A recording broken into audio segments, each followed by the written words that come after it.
Good evening and welcome back to Midnight Movie Club. In tonight's video, I wanted to discuss this very interesting piece of news that we got. Edgar Wright will be directing a re-adaptation, a brand new adaptation of the Stephen King novel, The Running Man.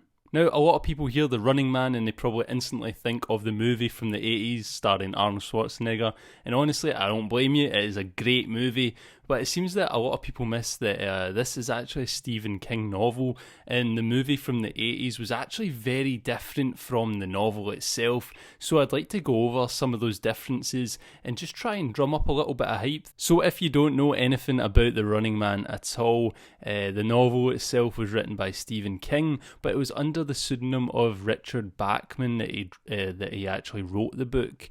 But it's kind of this quasi-futuristic society. They have this really barbaric game show. There's the really rich and the really poor.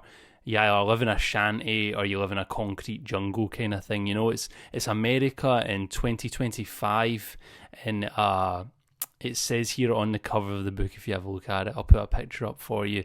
When the best men don't run for president, they run for their lives. And it's really cool. It's this sort of futuristic, barbaric TV show where contestants can go on and they've basically got to survive 30 days before they can win $1 billion and, you know, totally change their lives. But the longest anyone has survived is 8 days, because the catch is you have a team of hunters tracking you down, ready to kill you any second. The 80s movie went for like a little bit more of a cheesy vibe and stuff like that, and over the top, and it was good in its own right. The book's a little bit more depressing, maybe a little bit more realistic, but in the Arnold Schwarzenegger film, he's a cop, he disobeys orders, so he gets arrested, and then they frame him for something and he ends up on the show.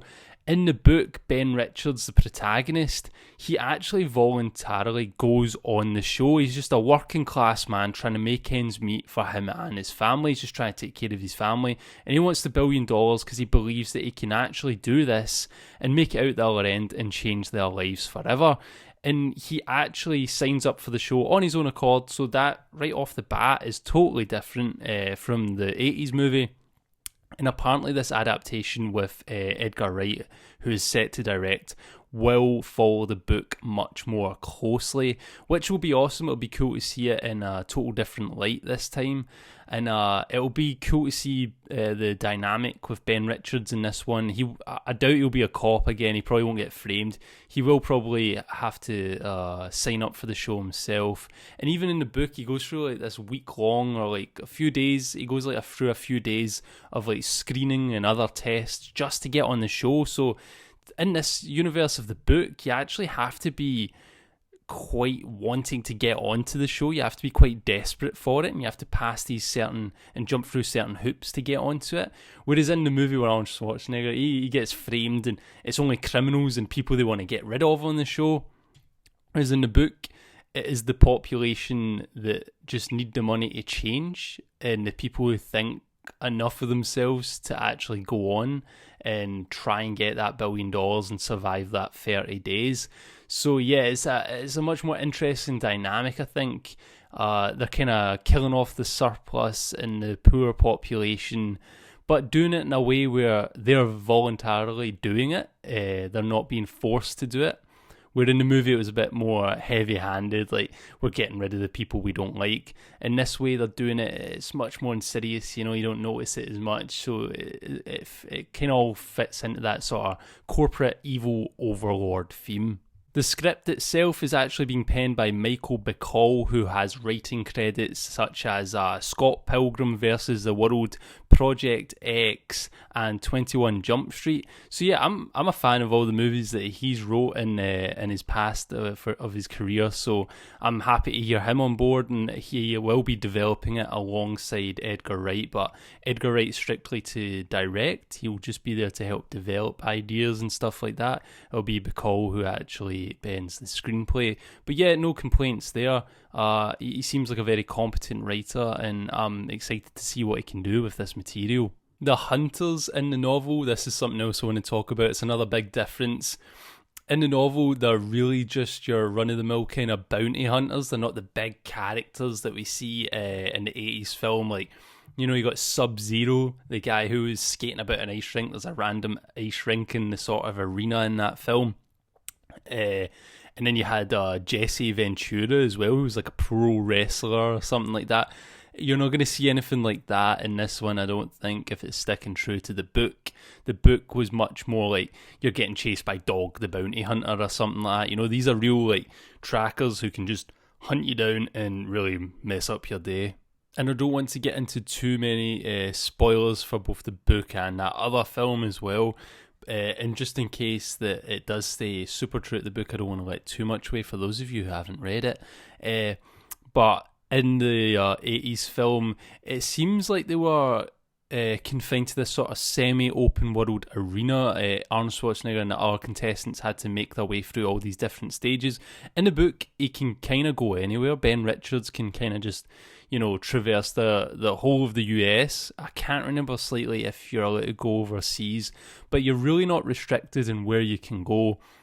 He ends up travelling up, I think it's the east coast of America, and we see a lot of different places through there. So yeah, it's going to be very different. I think it's going to be really cool, and I feel like Edgar Wright is just a really good pick to direct this one. We know that he can do action really well, works really well with practical effects and all that, and we know that he can really hit those comedic beats if they do want to go for any in here to, like, you know, critique the corporate world or anything like that and have a little bit of slang in there. It'd be cool. I think this will really fit his sort of directing vibe. Him and Bacall, the writer, obviously also worked on Scott Pilgrim versus the World, so I'm sure there'll be good chemistry with them there, with one directing, one writing again. So yeah, it'll be very interesting to see them two work together again and create those set pieces and those moments that really fit each other's style. So I feel like there'll be nice synergy there. And I'm sure at some point someone is probably going to run through a fence or at least jump over a fence. I mean, it's the Running Man. Surely there's going to be a chase sequence in there with a fence. Yeah, I would be disappointed if there wasn't at this point. The way he works with music and sound design and obviously the editing, the speedy editing of all the mundane and, you know, all that kind of stuff. I'm really looking forward to seeing what kind of music and what kind of vibe they go for in this one. Obviously the movie was 80s future. I wonder what kind of vibe and what aesthetic they'll go for this one. You know, the book was written back then, but it's maybe set in 2025. 2025 is not that far away now. I wonder if they'll push it further into the future to have more creative freedom with the design of things, or if they'll just set it in 2025 and have it look pretty similar to our own world. But anyway, that's all I really wanted to say about this one. Not much to talk about today, just a little bit of news that I thought was pretty exciting I wanted to share with you all. This is a film I would happily cover here on the channel, the more we hear about it, trailer breakdowns, and then obviously the review once it drops.